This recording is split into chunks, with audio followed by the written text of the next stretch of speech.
പ്രിയപ്പെട്ട ആം ആദ്മി സഹപ്രവർത്തകരെ, എന്റെ സൗണ്ട് ശരിയല്ലാത്തതുകൊണ്ട് ഒരു പ്രസംഗത്തിന് ഞാൻ മുതിരുന്നില്ല എന്ന് ആദ്യം പറഞ്ഞിരുന്നെങ്കിലും ഒന്ന് രണ്ട് കാര്യം സൂചിപ്പിച്ചിട്ട് പോകണമെന്നുള്ള ഒരു വിചാരത്തിലാണ് ഞാൻ ഇരിക്കുന്നത്. ഒരു തമാശ ഒരു വാട്സപ്പ് ഒരു ന്യൂസ് വന്നിരുന്നു ഈ അടുത്ത കാലത്ത്. അതെങ്ങനെയായിരുന്നു? വ്ളാഡിമിർ പുടിൻ ഒരു സ്കൂളിൽ കുട്ടികളുമായിട്ട് സംവാദിക്കുന്ന സമയത്ത് എന്തെങ്കിലും ചോദ്യങ്ങൾ ചോദിക്കാനുണ്ടോ എന്ന് ചോദിച്ചു കഴിഞ്ഞപ്പോൾ ഒരു കുട്ടി, ജോണി എന്ന് പറയുന്ന കുട്ടി എന്നിട്ട് ചോദിച്ചു, പുടിൻ സാർ, നമ്മൾ എന്തിനാണ് ക്രിമിയ ആക്രമിച്ചത്? അല്ലെങ്കിൽ ക്രിമിയ എന്ന് പറയുന്ന ആ ചെറിയ ഐലൻഡ് നമ്മൾ പിടിച്ചെടുത്തത് എന്തിനാണ്? നമ്മളിപ്പോൾ മറ്റൊരു രാജ്യത്തെ ആക്രമിച്ചുകൊണ്ടിരിക്കുകയാണ്. ഏത് രാജ്യമാണ്? യുക്രൈനെ നമ്മൾ ആക്രമിച്ചുകൊണ്ടിരിക്കുകയാണ്. ഈ രണ്ട് കാര്യങ്ങൾ എന്തിനാണ് ചെയ്തത് എന്നുള്ള ഒരു ഉത്തരം പറയണമെന്ന് പറഞ്ഞു. പുടിൻ ഒരു മിനിറ്റ് ഒന്ന് ആലോചിച്ചു. അപ്പോഴത്തേക്കും ബെല്ലടിച്ചു. സമയം കഴിഞ്ഞു പോയി എന്ന് പറഞ്ഞു. സമയം കഴിഞ്ഞു. അപ്പൊ പറഞ്ഞു ലഞ്ച് ബ്രേക്ക് ആയി. എല്ലാവരും ലഞ്ച് ബ്രേക്ക് കഴിഞ്ഞിട്ട് തിരിച്ചു വരാൻ പറഞ്ഞു.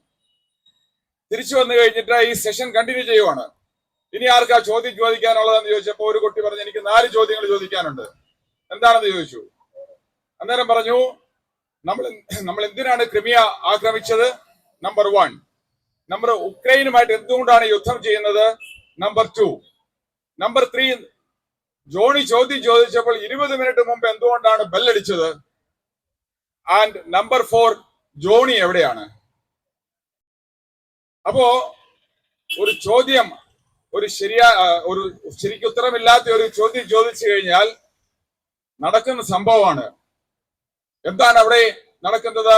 അവിടെ ഒരു ഡിക്റ്റേറ്റർഷിപ്പാണ് ഭരണം നടന്നുകൊണ്ടിരിക്കുന്നത്. അപ്പോൾ ചോദ്യം ചോദിക്കുന്നവർക്ക് ഉത്തരം കൊടുക്കാൻ സമയമില്ലെങ്കിൽ മണിയടിക്കും. ചോദ്യം ചോദിച്ചയാളെ അടുത്ത സെഷനിൽ കാണാതാവും. ഡിക്റ്റേറ്റർഷിപ്പിന്റെ ഒരു ഉദാഹരണം തമാശ രൂപത്തിൽ പറഞ്ഞതാണെങ്കിലും നമുക്ക് ഇന്ത്യയിൽ നമ്മളിപ്പോൾ ഫേസ് ചെയ്യാൻ പോകുന്ന ഒരു കാര്യം എന്ന് പറയുന്നത് ഡിക്റ്റേറ്റർഷിപ്പാണ്. ഞാൻ നോർത്ത് ഇന്ത്യയിലായിരുന്നു ജോലി ചെയ്തിരുന്നത്. എല്ലാവർക്കും തന്നെ അറിയാമായിരിക്കും. ഞാൻ കേജ്രിവാൾ ഒരു ആക്ടിവിസ്റ്റ് ആയിരുന്ന സമയം മുതൽ അദ്ദേഹത്തിനെ ഫോളോ ചെയ്യുന്നയാളാണ്. അതുപോലെ തന്നെ ഹിന്ദി ന്യൂസും ഇംഗ്ലീഷ് ന്യൂസും ഫോളോ ചെയ്യുന്നയാളായിരുന്നു. നിങ്ങൾക്കെല്ലാം അറിയാം, NDTV എന്ന് പറയുന്ന ഒരു ചാനൽ, എല്ലാ ചാനലുകളും പ്രോ ഗവൺമെന്റ് ആയി വന്നു കഴിഞ്ഞപ്പോൾ അതിന് വിഘടിച്ച് നിന്നിരുന്ന ഒരു ചാനലായിരുന്നു NDTVയുടെ ചാനൽ. NDTVയിലെ ഹിന്ദിയിൽ 9 മണിക്ക് പ്രൈം ടൈം എന്ന് പറയുന്ന ഒരു പ്രോഗ്രാം ഉണ്ട്. അത് നടത്തുന്ന ആളാണ് രവീഷ് കുമാർ എന്ന് പറയുന്നയാളുടെ prime time.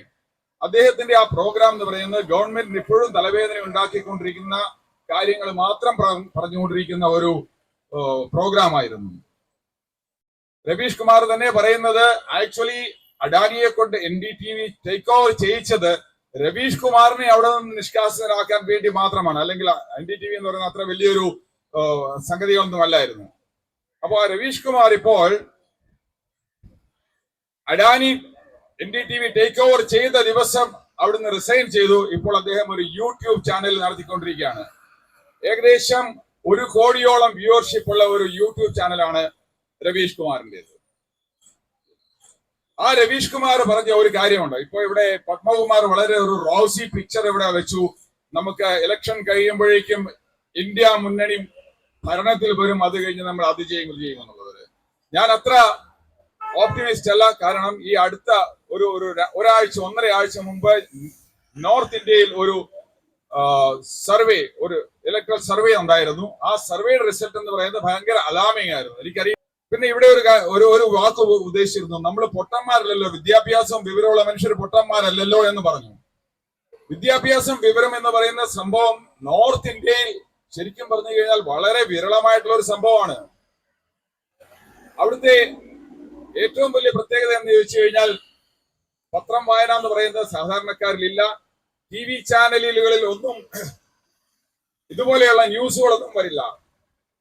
Electoral bond, for example, electoral ബോണ്ടിനെ പറ്റിയുള്ള ന്യൂസ് ഹിന്ദി പേപ്പറുകളിലെല്ലാം, രവീഷ് കുമാറിന്റെ സ്റ്റേറ്റ്മെന്റ് ആണത്, ഹിന്ദി പേപ്പറിലൊക്കെ ലാസ്റ്റ് പേജിൽ ഒരു 1 കോളം ന്യൂസ് ആയിട്ട് വന്നിട്ടേ ഉള്ളൂ. ആ ഇലക്ട്രൽ ബോണ്ട് എന്താണ്, എന്ത് സ്കാമാണ് അതിനകത്ത് നടന്നത് എന്നുള്ള നോർത്ത് ഇന്ത്യയിലെ സാധാരണക്കാർക്ക് അറിയത്തില്ല. അവരിലേക്കൊന്നും ഈ ന്യൂസ് ഒരിക്കലും എത്തുകയില്ല. അതുകൊണ്ട് അവരെ എത്രമാത്രം ഈ കറപ്ഷൻ ഇൻഫ്ലുവൻസ് ചെയ്യും എന്ന് പറയാൻ നമുക്ക് പറ്റില്ല. അതുകൊണ്ട് നമ്മുടെ ആഗ്രഹങ്ങൾ നല്ലതാണ്. നമ്മൾ ആഗ്രഹിക്കുന്നത് തീർച്ചയായും ഈ ഡിക്റ്റേറ്റർഷിപ്പില് ഇതിലേക്ക് ഇന്ത്യ വരാതിരിക്കണം എന്ന് പറയുന്ന ഒരു ആഗ്രഹമുണ്ട്. അതുകൊണ്ട് പുതിയ ഭരണം വരണമെന്നത് നമ്മുടെ ആഗ്രഹമാണ്.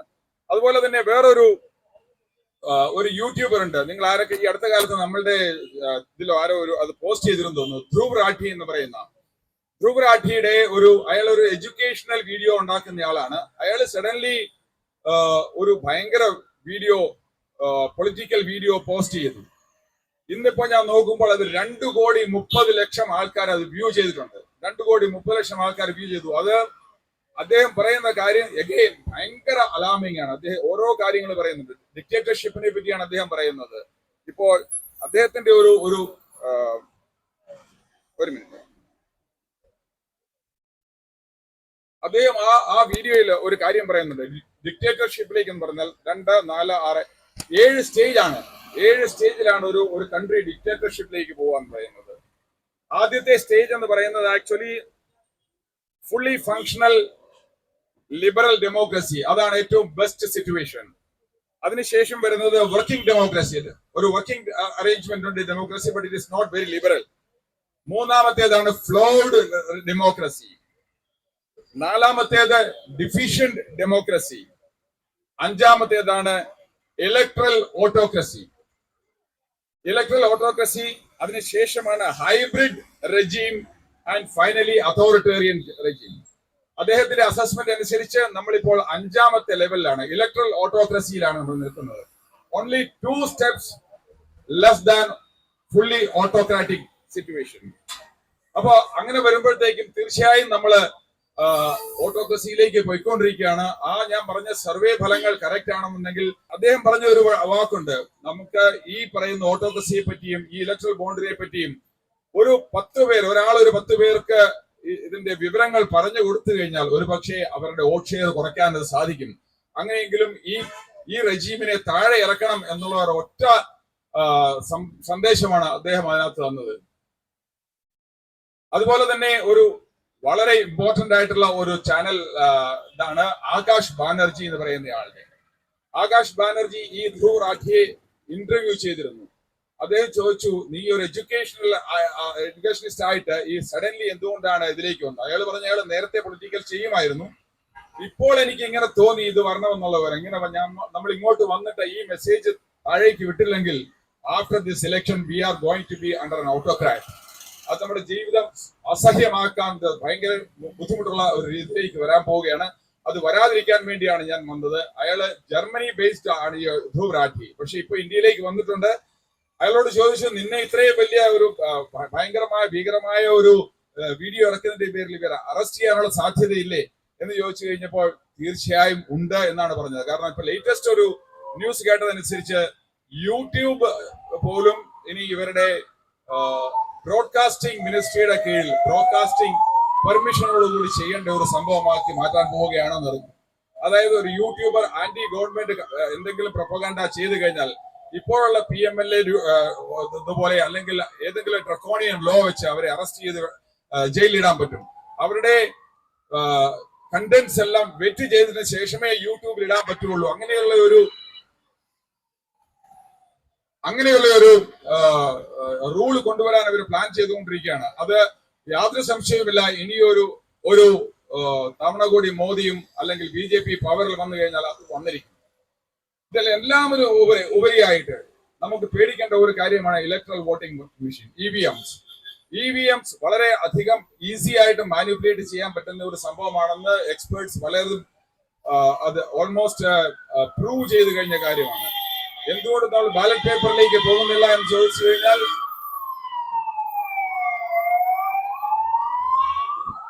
ബാലറ്റ് പേപ്പറിലേക്ക് പോയി കഴിഞ്ഞാൽ മാനിപ്പുലേഷൻ ലെവൽ കുറച്ച് കുറയും.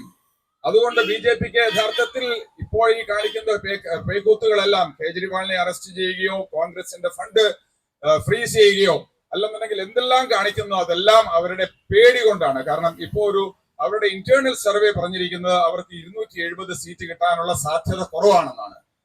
അങ്ങനെയാണെന്നുണ്ടെങ്കിൽ അതുകൊണ്ടാണ് ഇവർ കേജ്രിവാളിനെ ഒരിക്കലും ഒരു പ്രചരണത്തിന് വിടാതിരിക്കാൻ വേണ്ടി അദ്ദേഹത്തിനെ ജയിലിലാക്കിയിരിക്കുകയാണ്. അതുപോലെ തന്നെ കോൺഗ്രസിന് പൈസ ഇല്ലാതെ അവർക്ക് പ്രചരണം നടത്താൻ വയ്യാത്ത ഒരു സിറ്റുവേഷനിലേക്ക് കൊണ്ടുവന്നിരിക്കുകയാണ്. ഇങ്ങനെയൊക്കെ ഇവർ ചെയ്തിരിക്കുന്നത് അവരുടെ പേടി കൊണ്ടാണ്. അവർക്ക് എങ്ങനെയെങ്കിലും ബൈ ഹുക്ക് ഓർ ക്രൂക്ക് രണ്ടാമത് ഒന്നുകൂടെ കയറാൻ വേണ്ടിയാണ്. എന്തായാലും നമുക്ക് ഗ്രാസ് റൂട്ട് ലെവലിൽ ആൾക്കാരെ ബോധവൽക്കരിക്കുകയും, ഇതിനു മുമ്പത്തെ പ്രാസംഗികൻ പറഞ്ഞു ജുഡീഷ്യറി എത്രമാത്രം ഫ്രീ ആണെന്നുള്ളത്. ജുഡീഷ്യറി അബ്സല്യൂട്ട്ലി ഫ്രീ അല്ല എന്നുള്ളതിന് യാതൊരു സംശയവുമില്ല. ഇനി ഒരു ജസ്റ്റിസ് ചന്ദ്രചൂഡ് അദ്ദേഹത്തിന്റെ കാലം കൂടെ കഴിഞ്ഞു കഴിഞ്ഞാൽ എനിക്ക് തോന്നുന്നത് ഈവൻ ജുഡീഷ്യറിയും കാവ്യവൽക്കരിച്ച് കഴിഞ്ഞിരിക്കും എന്നുള്ളത് തന്നെയാണ്. അതിനകത്ത് ഏറ്റവും വലിയ ഉദാഹരണമാണ് ഒരാഴ്ച മുമ്പ് റിസൈൻ ചെയ്ത ഒരു കൽക്കട്ട ഹൈക്കോടതി ജഡ്ജ് ഇന്ന് BJPയുടെ കാൻഡിഡേറ്റ് ആണ് ബംഗാളില്. സോ ജുഡീഷ്യറി എന്നല്ല, എല്ലാ ഇൻസ്റ്റിറ്റ്യൂഷൻസും അവരുടെ കൈക്കുള്ളിൽ ആക്കി വെച്ചിരിക്കുകയാണ്. ആ സിറ്റുവേഷനിൽ നിന്ന് ഇന്ത്യയെ മോചിപ്പിക്കണമെന്നുണ്ടെങ്കിൽ ഇപ്പോൾ ഇന്ത്യ മുന്നണി ജയിക്കുകയും ഇതിന് ശേഷം ആം ആദ്മി പാർട്ടി എന്ന് പറയുന്ന non corrupt organisation, non corrupt party പവറിൽ വരികയും ചെയ്താൽ മാത്രമേ ഇന്ത്യക്ക് രക്ഷയുള്ളൂ.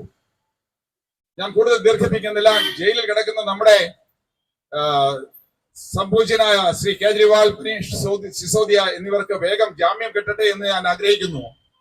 അപ്പോഴാണ് ഒരു കാര്യം ഓർമ്മ വന്നത്. സഞ്ജയ് സിംഗിന് ജാമ്യം കിട്ടിയെങ്കിൽ, സഞ്ജയ് സിംഗിനെതിരായിട്ട് യാതൊരു തെളിവുമില്ലാത്തതിന്റെ പേരിൽ അദ്ദേഹത്തിന് ജാമ്യം കിട്ടിയെങ്കിൽ എന്തുകൊണ്ട് കേജ്രിവാളിനും മനീഷ് സിസോദിയയ്ക്കും ജാമ്യം കിട്ടിക്കൂടാ? മനീഷ് സിസോദിയയുടെ റിമാൻഡ് വീണ്ടും 15 എക്സ്റ്റെൻഡ് ചെയ്തു. ഇത് ഒരേ കാര്യം എന്തുകൊണ്ട് 3 പേർക്ക് ആപ്ലിക്കബിൾ ആകുന്നില്ല ഒരു ചോദ്യം വരുന്നുണ്ട്. അപ്പോഴാണ് ഒരു ന്യൂസ് ഐറ്റം നമ്മുടെ യൂട്യൂബിൽ കൂടി ഒക്കെ പ്രചരിച്ചത്. എന്താന്ന് ചോദിച്ചു കഴിഞ്ഞാൽ, സഞ്ജയ് സിംഗുമായിട്ട് BJP ഒരു എഗ്രിമെന്റിൽ എത്തി എന്നുള്ള ഒരു പ്രചരണം വന്നു. സഞ്ജയ് സിംഗിനെ ഏകദേശം അവരുടെ കസ്റ്റഡിയിലാക്കിയത് കൊണ്ടാണ് അദ്ദേഹത്തിന്റെ ജാമ്യം എതിർക്കാതിരുന്നത് എന്നുള്ള ഒരു പ്രൊപ്പഗാൻഡ BJP പരത്തിയിരുന്നു. പക്ഷേ സഞ്ജയ് സിംഗ് പുറത്തിറങ്ങിയിട്ട് ഇമ്മീഡിയറ്റ്ലി നടത്തിയ പ്രസ് കോൺഫറൻസിലും അദ്ദേഹത്തിന്റെ പിന്നീടുള്ള ബോഡി ലാംഗ്വേജിൽ നിന്ന് നമുക്ക് മനസ്സിലാക്കാൻ പറ്റുന്നുണ്ട് അങ്ങനെ ഒരു അറേഞ്ച്മെന്റോ അഡ്ജസ്റ്റ്മെന്റോ സഞ്ജയ് സിംഗിൽ നിന്ന് ഉണ്ടാവില്ല എന്നത്.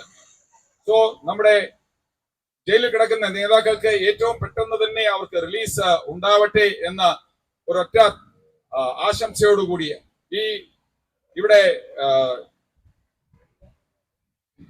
ഈ സത്യാഗ്രഹത്തിന് ഇവിടെ വന്നിരിക്കുന്ന എല്ലാവർക്കും എന്റെ അഭിവാദ്യങ്ങൾ അർപ്പിച്ചുകൊള്ളുന്നു.